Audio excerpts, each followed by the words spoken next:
नमस्कार, इंद्रप्रस्थ विश्व संवाद केंद्र की साक्षात्कार श्रृंखला में आपका स्वागत है। आज हम जिस विषय पर चर्चा करेंगे वह है विकास की भारतीय अवधारणा। इस विषय पर चर्चा करने के लिए हमारे साथ आज मौजूद हैं राष्ट्रीय स्वयंसेवक संघ के उत्तर क्षेत्र के क्षेत्रीय संघचालक डॉक्टर बजरंग लाल गुप्ता जी। डॉक्टर गुप्ता जी, आपका स्वागत है। डॉक्टर गुप्ता ने कई प्रसिद्ध पुस्तकों का लेखन किया है, जिसमें value and distribution system in ancient India, Bharat का आर्थिक इतिहास, हिंदू अर्थचिंतन आदि जैसी पुस्तकें शामिल हैं। डॉक्टर गुप्ता लंबे समय से विकास की भारतीय अवधारणा पर काम कर रहे हैं, जिसे उन्होंने सुमंगलम का नाम दिया है। इस विषय पर भी उनकी एक पुस्तक आ चुकी है। डॉक्टर गुप्ता, आपका स्वागत है। आज हम आपसे विकास की भारतीय अवधारणा के विषय में बात करने के लिए आए हैं। तो मेरा सबसे पहला प्रश्न आपसे ये है कि क्या वाकई विकास की भारतीय अवधारणा की हमें आवश्यकता भी है? निश्चित है। केवल भारत के लिए नहीं, समूची दुनिया के लिए आवश्यकता है। जैसा मैंने पहले कहा, अब जितने प्रकार के अवधारणा है विकास को लेकर, वे सब आधी अधूरी और इनकंसिस्टेंट साबित हुई है। प्रोग्रेस बोलते थे पहले, फिर कहा प्रोग्रेस पूरा शब्द नहीं है तो ग्रोथ बोलना शुरू किया, डेवलपमेंट बोलना शुरू किया, ह्यूमन डेवलपमेंट बोलना शुरू किया, क्वालिटी ऑफ लाइफ बोलना शुरू किया। पर बोलने वाले लोगों को लगता था कि हम जो करना चाहते हैं वो शब्द के माध्यम से प्रकट नहीं हो रहा है। करना कुछ चाहते हैं, कहना कुछ चाहते हैं और शब्द अधूरा पड़ रहा है। तो इस पर जब मैंने विचार किया तो मैंने कहा कि भारतीय मनीषा में तो मंगल शब्द मल्टी डायमेंशनल शब्द है। उस पर से फिर मैंने ये सुमंगलम का कॉन्सेप्ट दिया। चूँकि आज दुनिया भर में होलिस्टिक, इंटीग्रल, इंटीग्रेटेड कॉन्सेप्ट ही दुनिया की समस्याओं का समाधान दे सकता है। इस पर से ये भारतीय अवधारणा, इसकी आवश्यकता महसूस हुई। जैसा हमने यह महसूस किया, भूटान के चौथे किंग ने वैसा ही महसूस किया। फ्रांस के पूर्व राष्ट्रपति हो गए हैं सरकोजी को लगा अपने अंतिम कार्यकाल में विकास के जिस रास्ते पर हम जा रहे हैं वो तो अधूरा है। तो उन्होंने कमेटी बनाई और कमेटी को कहा कि एक वैकल्पिक विकास की अवधारणा को खोजिए आप लोग। हमारी अमर्त्य सेन भी उस कमेटी के मेंबर थे और 3 लोग और मेंबर थे। और उस कमेटी के सामने उनको कहा उन्होंने कि आप अवधारणा की खोज करते समय भारत का अध्ययन करना, भारत की सामाजिक, आर्थिक, परंपरागत व्यवस्था का अध्ययन करना, उसमें से विकल्प निकलेगा। उन्होंने विचार किया। पीछे ILO का अधिवेशन हुआ। ILO में ये कहा कि भारत की जो पारिवारिक व्यवस्था पर आधारित व्यवस्था है वही जवाब दे सकती है श्रमिकों की समस्याओं का भी और श्रमिक और मालिकों के संबंध के बारे में। तो पुनर्चिंतन प्रारंभ हुआ है। उसी पर से मैंने इस भारतीय अवधारणा के बारे में विचार करना प्रारंभ किया। डॉक्टर गुप्ता, मेरा दूसरा प्रश्न ये है कि विकास की भारतीय अवधारणा की बात तो हम कर रहे हैं, लेकिन विकास की जो अवधारणाएं इस समय दुनिया भर में मौजूद हैं, क्या वो हमारे आर्थिक प्रश्नों का उत्तर देने में सक्षम नहीं है? जो विकास की मौजूदा अवधारणा है उसको अगर हम एक नाम पश्चिमी अवधारणा भी दे सकते हैं। मुख्य रूप से ये विकास की वर्तमान अवधारणा पश्चिम के देशों में उत्पन्न परिस्थितियों के अनुसार पश्चिम के अर्थशास्त्रियों ने दिया और उसको कमोबेश दुनिया के सब देशों ने स्वीकार कर लिया। इस अवधारणा की मुख्य बातें 4-5 है। पहली बात, जब विकास की चर्चा करते हैं तो विकास को परिभाषित करना पड़ता है। वर्तमान अवधारणा कहती है कि विकास का अर्थ है एक देश में एक वर्ष में उत्पन्न वस्तुओं और सेवाओं के बाजार मूल्यों का जोड़। इसको आज की भाषा में बोला जाता है GDP। जनसंख्या से भाग दे देते हैं तो वो आ जाती है per capita real GDP।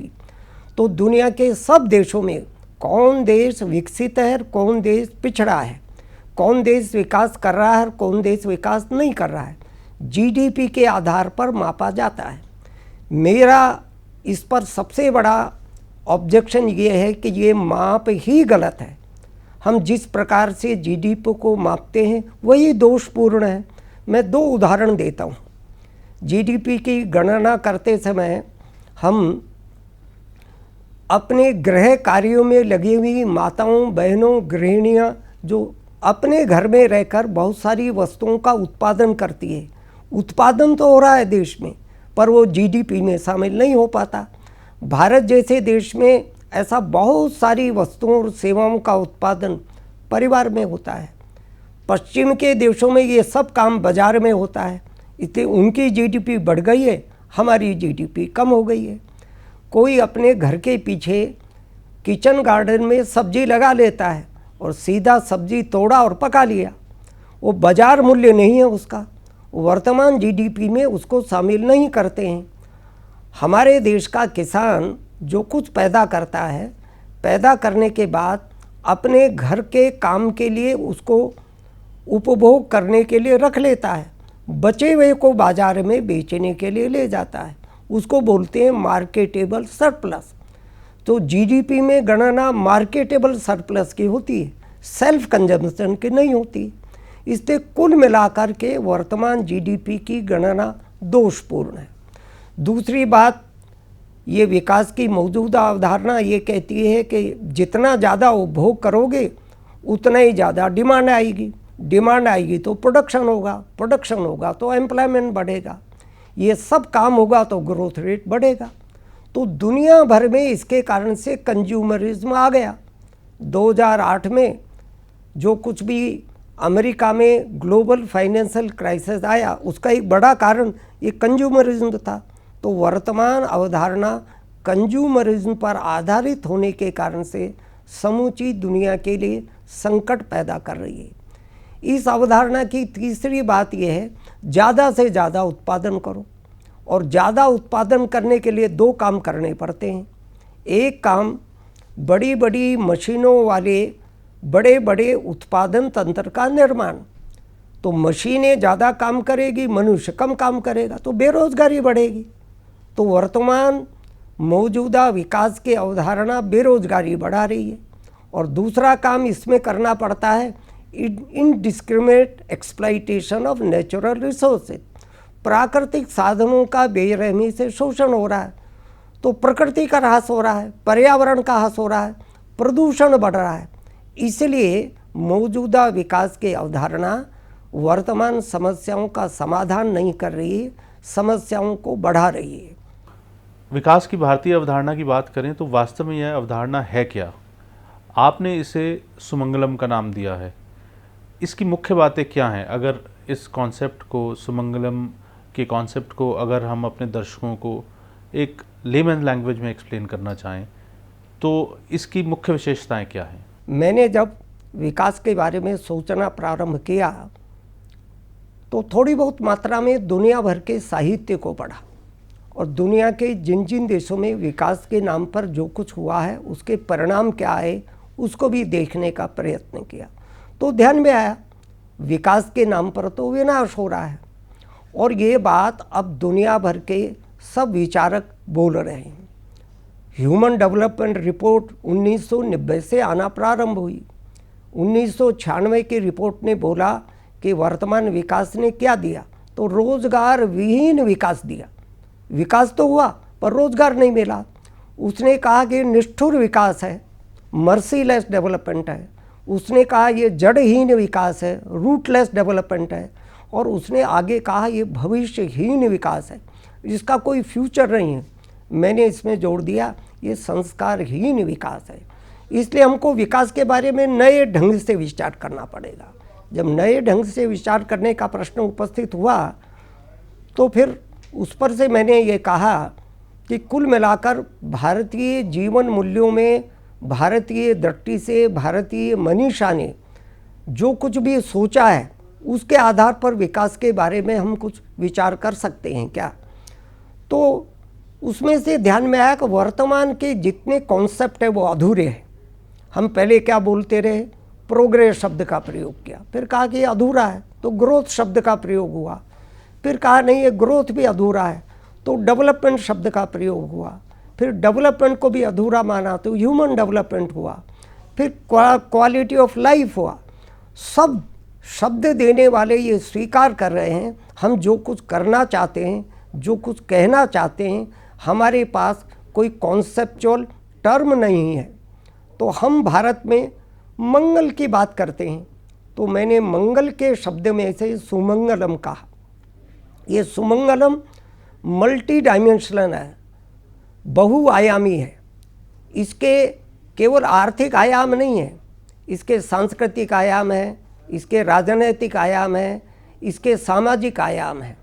Sumangalam को हम ऐसे परिभाषित कर सकते हैं, अपने शाश्वत जीवन मूल्यों के प्रकाश में अपनी प्रकृति, प्रवृत्ति, संस्कृति, समस्याओं, साधन संपदाओं, सवालों, उसके संदर्भ में और कुल मिलाकर के मुख्यतः अपनी ही शक्ति, सामर्थ्य, साधनों और कौशल प्रतिभाओं के बलबूते पर देश का समग्र संतुलित विकास दर्शन, इसको मैंने सुमंगलम नाम दिया।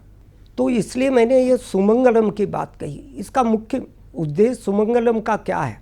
तो हमारे यहाँ भारतीय परंपराओं में कहा कि हम ऐसा मॉडल देना चाहते हैं, ऐसी सामाजिक, आर्थिक, सांस्कृतिक व्यवस्था का निर्माण करना चाहते हैं, जिसको मैंने सुमंगलम कहा, जो सर्वे भवन्तु सुखिनः, सबके सुख का विचार करेगी।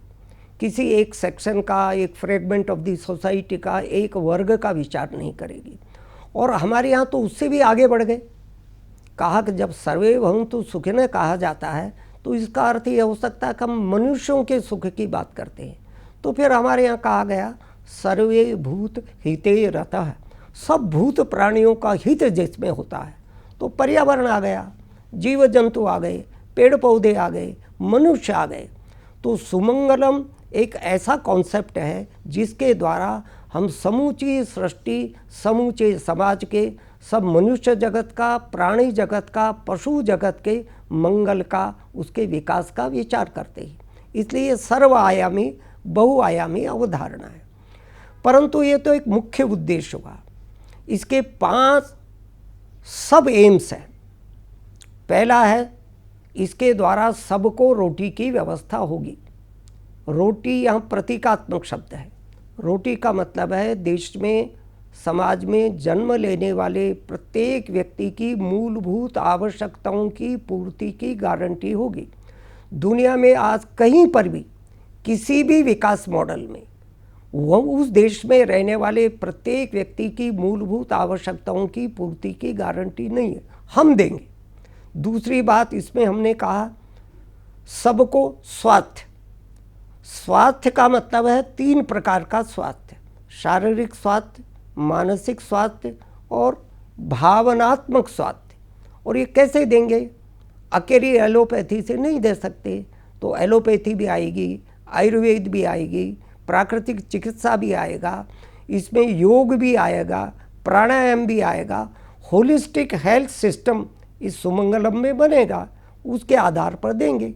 और तीसरी बात इसमें कही, सबको समाजोपयोगी संस्कारक्षम शिक्षा के समान अवसर। यह मैंने समान अवसर की बात कही।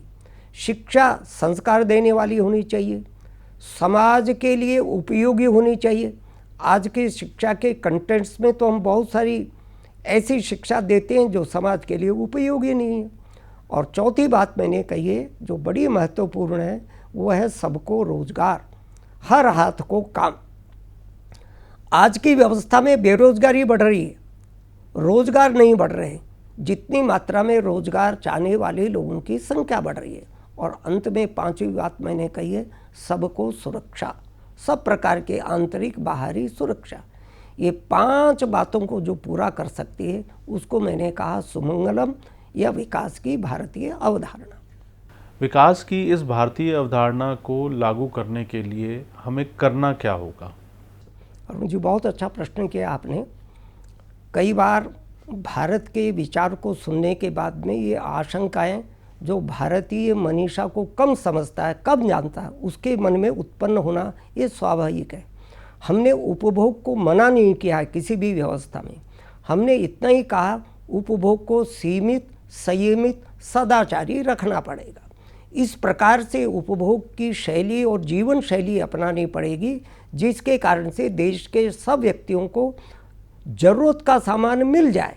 ऐसा न हो जाए देश के चंद लोगों की तो अय्याशी के लिए सामान रहे और देश के सामान्य व्यक्ति के लिए, गरीब व्यक्ति के लिए, झुग्गी झोंपड़ी में रहने वाले के लिए, वनवासी क्षेत्र में रहने वाले के लिए, गांव में गरीब की झोंपड़ी में रहने वाले के लिए खाने के लिए भी न मिले, बिलो पॉवर्टी लाइन रहे, तो उपभोग सबका हो, सबकी आवश्यकता हो, इसलिए उसको हमने कहा सस्टेनेबल कंजम्पशन पैटर्न। तो इस सुमंगलम में सस्टेनेबल कंजम्पशन पैटर्न को लाने का प्रयत्न होगा। जहाँ तक ग्लोबलाइजेशन का सवाल है, मुक्त बाजार का सवाल है, हमने उसका विरोध नहीं किया, उसके तरीके का विरोध किया है। आज जिस प्रकार का ग्लोबलाइजेशन है वो अनफेयर है। हम कहते हैं कि एक नए तरह का इंटरनेशनल इकोनॉमिक रिलेशंस लाना पड़ेगा जो इंटरडिपेंडेंट हो। वर्तमान का अंतर्राष्ट्रीय व्यापार संबंध और अंतर्राष्ट्रीय आर्थिक संबंध वो डिपेंडेंट है। कुछ लोग चालाकी से बड़े संपन्न देश दुनिया के बाकी देशों पर अपने पर निर्भर बना लेते हैं और उनका शोषण करते हैं। ये अनफेयर है। ग्लोबलाइजेशन, अनफेयर वाला ग्लोबलाइजेशन दुनिया का कल्याण नहीं कर सकता। इसलिए हम फेयर ग्लोबलाइजेशन के पक्ष में हैं, उस प्रकार का होना चाहिए। व्यापार तो चलेगा ही ना, दुनिया से लेना देना चलेगा, आयात निर्यात पर प्रतिबंध लग नहीं सकता, लगना भी नहीं चाहिए। परंतु किसी देश को ये स्वतंत्रता रहना चाहिए वह दुनिया के किस देश से कौन सा सामान मंगाना चाहता है और किस देश को कौन सा सामान भेजना चाहते हैं। वर्तमान में जैसे WTO के माध्यम से ज़बरदस्ती मार्केट एक्सेस के नाम पर दुनिया के गरीब देशों को सामान बेचा जा रहा है और उनसे सामान सस्ते दरों पर खरीदा जा रहा है, ऐसा ग्लोबलाइजेशन वो न भारत के पक्ष में है न दुनिया के, उसको बदला जाना चाहिए। इतना ही सुमंगलम में कहा है। डॉक्टर गुप्ता, पश्चिम में वेलफेयर इकोनॉमिक्स की एक पूरी स्ट्रीम जिसे कहते हैं एकेडमिक स्ट्रीम है, जिसमें कि लोगों के कल्याण की ही बात की गई है और विकास की भारतीय अवधारणा में भी हम मूलतः लोगों के कल्याण की बात कर रहे हैं। इनमें कितनी समानता है? क्या वाकई इनमें कोई समानता भी है? क्या कोई पॉइंट ऑफ सिनर्जी है, या हम ये माने कि ये बिल्कुल एक दूसरे के जो है विपरीत, जो है डायमेट्रिकली अपोजिट कॉन्सेप्ट हैं? दोनों में काफ़ी कुछ सिनर्जी है पर दोनों पूर्णतया एक नहीं है। सुमंगलम का कॉन्सेप्ट और विकास की भारतीय अवधारणा वेलफेयर इकोनॉमिक्स से भी अधिक आगे जाती है। वेलफेयर इकोनॉमिक्स में केवल मनुष्यों को समान चीज़ें मिल जाए उतना ही किया है, उसने एनवायरनमेंट का विचार नहीं किया, उसने पेड़ पौधों का विचार नहीं किया, उसने जीव जंतुओं का विचार नहीं किया। इस सुमंगलम ने उस वेलफेयर इकोनॉमिक्स के और अधिक विस्तार दिया है और विस्तार दे करके संपूर्ण जगत के, संपूर्ण सृष्टि को कैसे टिकाऊ बना सकते हैं, सस्टेनेबल बना सकते हैं, धारणक्षम बना सकते हैं, लंबे समय तक आने वाली पीढ़ियों को भी रिसोर्सेज मिल सके, उसकी चिंता सुमंगलम ने कही है। इसलिए कुछ मात्रा में कह सकते हैं सिनर्जी है, पर उससे आगे बढ़कर सुमंगलम में विचार किया है। अगर हम विकास के मॉडल्स की बात करें, डेवलपमेंट मॉडल्स की बात करें, तो मूलतः दो किस्म के डेवलपमेंट मॉडल हमने देखे हैं। एक जो कैपिटलिस्ट फिलॉसफी पर बेस्ड है और दूसरा जो मार्क्सिस्ट जो आइडियोलॉजी है उसके ऊपर आधारित रहा है। तो जो विकास की भारतीय अवधारणा है वह वास्तव में मार्क्सिस्ट और कैपिटलिस्ट मॉडल से किस तरीके से डिफरेंट है? पूंजीवादी और मार्क्सवादी मॉडल दुनिया भर में असफल साबित हो गए हैं। पूंजीवाद का बेसिक कॉन्सेप्ट क्या है? पूंजीवाद इंडिविजुअल इंटरेस्ट में, व्यक्तिगत हित में विश्वास करता है। पूंजीवाद का ये कहना है कि संसाधनों पर व्यक्तिगत स्वामित्व होना चाहिए, individual ownership over the means of production. तो जिसके पास साधन होगा वो अपने साधन के बलबूते पर जो कुछ उत्पादन करेगा उसका उपभोग करने का उसको स्वतंत्रता रहना चाहिए। इसका परिणाम क्या हुआ? तमाम पूंजीवादी देशों में विषमता बढ़ गई, तमाम पूंजीवादी देशों में हैव्स एंड हैव नोट्स के बीच संघर्ष पैदा हो गए, तमाम पूंजीवादी देशों में साधन संपन्न लोगों ने साधनहीनों का शोषण करना प्रारंभ कर दिया। इसलिए वह समाज का, देश का, संसार का कल्याण करने वाली अर्थव्यवस्था सिस्टम साबित नहीं हुआ। उसकी प्रतिक्रिया हुई, प्रतिक्रिया में से मार्क्स आया, साम्यवादी सिस्टम आया। साम्यवादी सिस्टम ने ये कहा देश के संसाधनों का नेशनलाइजेशन कर लेना चाहिए और नेशनलाइजेशन के नाम पर गवर्नमेंटाइजेशन कर लेना चाहिए। तो कुल मिलाकर संसाधनों पर सरकार का स्वामित्व हो गया और व्यक्ति को कोई स्वातंत्र्य नहीं है। सरकार जो तय करेगी वही काम करना पड़ेगा। सरकार जो खाने के लिए, पहनने के लिए, काम करने के लिए बताएगी वही करेंगे। तो वो एक जेल के कैदी की तरह हो गया। तो काम करने का इंसेंटिव और इनिशिएटिव तमाम साम्यवादी देशों में समाप्त हो गया। रूसी अर्थव्यवस्था और उसके साथ की अर्थव्यवस्था इसीलिए ढह गई। तो दोनों विचार आधे अधूरे हैं। इसके विपरीत इस भारतीय अवधारणा में हमने कहा साधनों पर न व्यक्तिगत स्वामित्व का कॉन्सेप्ट ठीक है, न सरकारी स्वामित्व का कॉन्सेप्ट है। साधन तो परमात्मा के दिए हुए हैं ना। हमारे यहाँ ईशावास्यमिदं सर्वम यत्किंचन जगत्याम जगत। पहाड़ कौन लाया था? नदी कौन लाया था? समुद्र कौन लाया था? मिनरल रिसोर्सेज कौन लाए थे? वन संपदा कौन लाए थे? ये तो संपूर्ण समाज का, जिसको हमने ईश्वर कहा, उसका है। इसलिए सोशल एंटरप्रेन्योरशिप की बात हमने कही, सामाजिक स्वामित्व की बात हमने कही।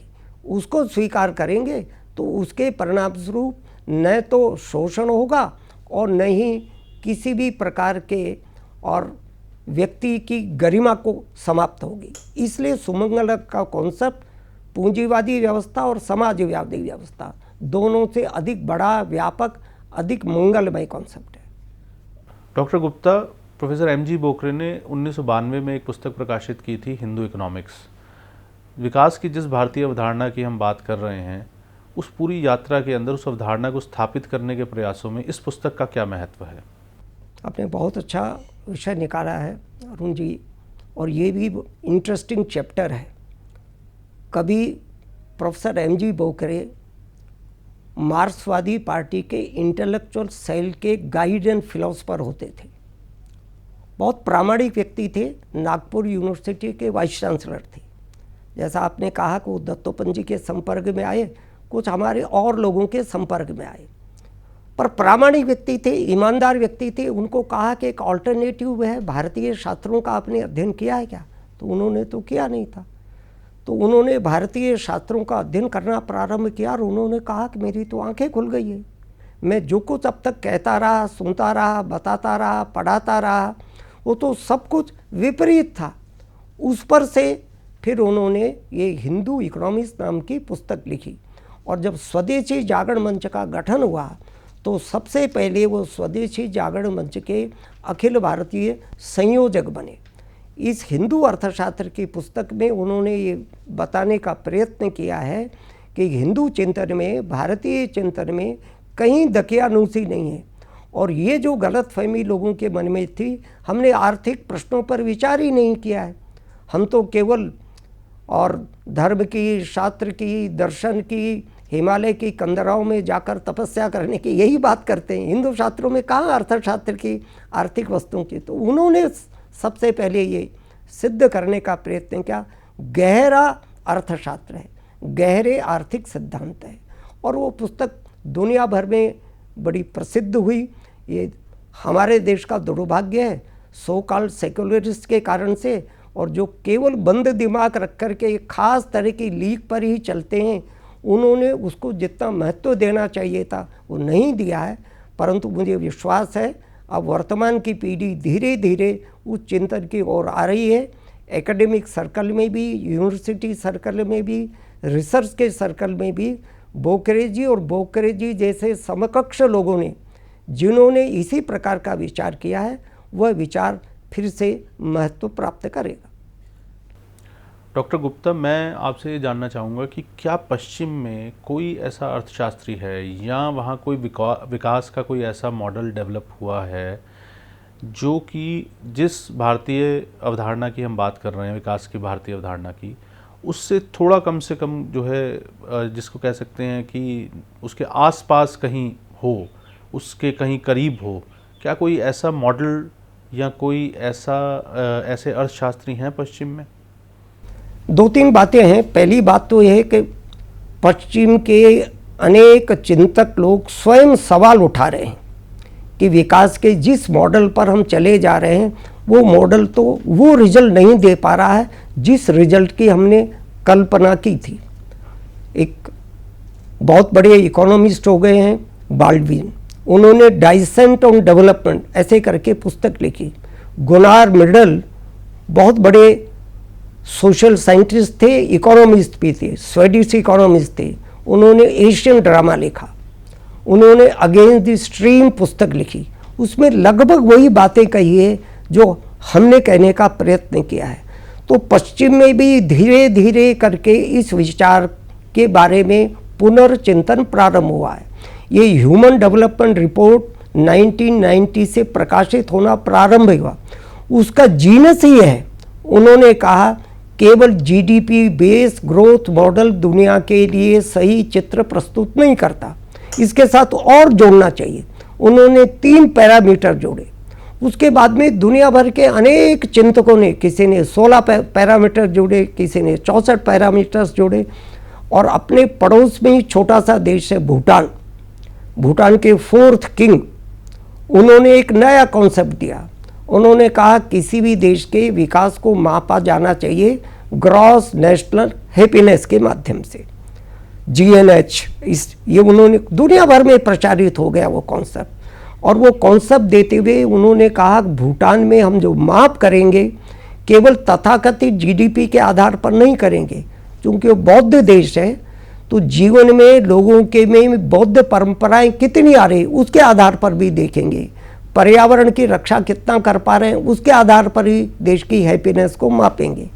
तो जिस चिंतन की ओर हमारे मनीषी संकेत कर गए और सुमंगलम में मैंने देने का प्रयत्न किया है, दुनिया भर के अर्थशास्त्री अब उस ओर आते चले जा रहे हैं। बड़ी डिबेट चली, अब लोग कहने लगे back to the nature, deindustrialisation, limits to growth, ये सब पुस्तकें पश्चिम के लोगों ने देना शुरू किया है। तो ऐसे धीरे धीरे करके वहाँ पर भी विचार चलने लगा है। डॉक्टर गुप्ता, मेरा अब आपसे अंतिम प्रश्न ये है कि आपने लंबे समय तक विकास की भारतीय अवधारणा पर काम किया है और इस संबंध में आपने अध्ययन भी किया है, लेखन भी किया है, और आपने हमें बताया भी कि एक विशिष्ट किस्म की लॉबी है जिसने इंटेलेक्चुअल स्पेस को बड़ा डोमिनेट किया, जिसकी वजह से इस विषय पर जो मौलिक लेखन हुआ है उसके विषय वो बहुत ज़्यादा प्रकाश में नहीं आ पाया, बहुत ज़्यादा चर्चा उसके विषय में नहीं हुई। तो मैं आपसे जानना चाहता हूँ, क्या आप हमारे दर्शकों के लिए कुछ ऐसे पुस्तकों और संदर्भ ग्रंथों की सूची साझा कर सकें, कुछ उनके नाम, लेखकों के नाम साझा कर सकें जो कि विकास की भारतीय अवधारणा से जुड़ी हुई, अगर किसी की भी कोई क्यूरोसिटी है तो वो उसको शांत कर सकें, कोई अपने आप को इस विषय में अपडेट करना चाहता है तो वो इन पुस्तकों को पढ़ सके। तो ऐसे अगर आप कुछ संदर्भ ग्रंथों और पुस्तकों की सूची हमारे साथ साझा कर सकें तो हमारे दर्शकों को बहुत लाभ होगा। पहली बात तो यह है कि स्वतंत्रता से पहले भी और स्वतंत्रता के बाद में भी अपने देश में कुछ ऐसे चिंतक हो गए जो लगभग इसी प्रकार की बातों के आधार मान करके विचार कर रहे थे, पर वो स्थापित नहीं हो सके। उदाहरण देना हो तो इलाहाबाद यूनिवर्सिटी में इकोनॉमिक्स डिपार्टमेंट में प्रोफेसर JK मेहता थे। उन्होंने कॉन्सेप्ट दिया था वांटलेसनेस। उनका इकोनॉमिक्स का ध्येय क्या है? अंततोगत्वा वांटलेसनेस की स्थिति को पहुंचाना, जिसको निर्वाण कहा जाता है। आवश्यकताएं बढ़ाना ये उद्देश्य नहीं है, आवश्यकताओं को कम से कम कैसे किया जा सकता है ये अर्थशास्त्र का उद्देश्य होना चाहिए। तो ऐसे प्रोफेसर JK मेहता ने बड़ा काम किया था, वो ज़्यादा नहीं चला। अपने बॉम्बे यूनिवर्सिटी में प्रोफेसर ब्रह्मानंद थे, वकील, और ब्रह्मानंद बड़ा नाम हो गया है। तो प्रोफेसर ब्रह्मानंद ने एक धर्मोनॉमिक्स दिया था। उन्होंने कहा कि इकोनॉमिक्स का आधार क्या होना चाहिए? धर्म होना चाहिए, धर्म के आधार पर इकोनॉमिक्स। हम लोग जो इकोनॉमिक्स पढ़ते पढ़ाते हैं उसको कहते हैं कि वो धर्म से कोई नाता नहीं होना चाहिए, यानी एथिक्स से कोई नाता नहीं होना चाहिए। पर उन्होंने हिम्मत से कहा एथिक्स के बिना जो इकोनॉमिक्स और इकोनॉमिक बिहेवियर चलेगा वो तो नुकसान ही करेगा। तो उन्होंने धर्मोनॉमिक्स का कॉन्सेप्ट दिया। फिर बहुत बड़े इकोनॉमिस्ट हो गए हैं अपने देश के, प्लानिंग कमीशन के मेंबर भी रहे, डी स्कूल ऑफ इकोनॉमिक्स के हेड रहे डॉक्टर VKRV राव। उन्होंने एक पुस्तक लिखी थी वैल्यू एंड इकोनॉमिक डेवलपमेंट। उन्होंने कहा कि इकोनॉमिक डेवलपमेंट का विचार करेंगे तो जीवन मूल्यों का विचार करना पड़ेगा। जीवन मूल्य छोड़ करके केवल डेवलपमेंट का विचार किया तो देश और समाज का भला नहीं हो सकता। तो स्वयं प्लानिंग कमीशन के मेंबर थे, पर उनकी बात को भी उस समय पर जो राजनीतिक क्षेत्र में जिनका प्रभुत्व था उन्होंने ध्यान नहीं दिया। ऐसे श्रीमन नारायण अग्रवाल हो गए, उन्हें गांधी इकोनॉमिक्स पर बड़ा काम किया है, तो उन्होंने भी उस समय पर इसी प्रकार का विचार किया है। ऐसा अगर आप कहें तो मैं बहुत सारी पुस्तकों का नाम आपको गिना सकता हूं जिन पुस्तकों को आजकल के नौजवानों को पढ़ना चाहिए। कुछ मैं अंग्रेजी ऑथर्स की पुस्तकें गिना रहा हूं और कुछ भारतीय ऑथर्स की पुस्तकें आपको गिना रहा हूं। वहाँ पर भी पश्चिम में भी ऐसे अर्थशास्त्री हैं जो कुछ कुछ मात्रा में नए ढंग से विचार करने लगे हैं। मेयर एंड जेम्स, उनकी एक पुस्तक है लीडिंग इश्यूज इन डेवलपमेंट। उसमें बहुत सारे सवाल उन्होंने यही उठाए जिसकी हमने चर्चा की है।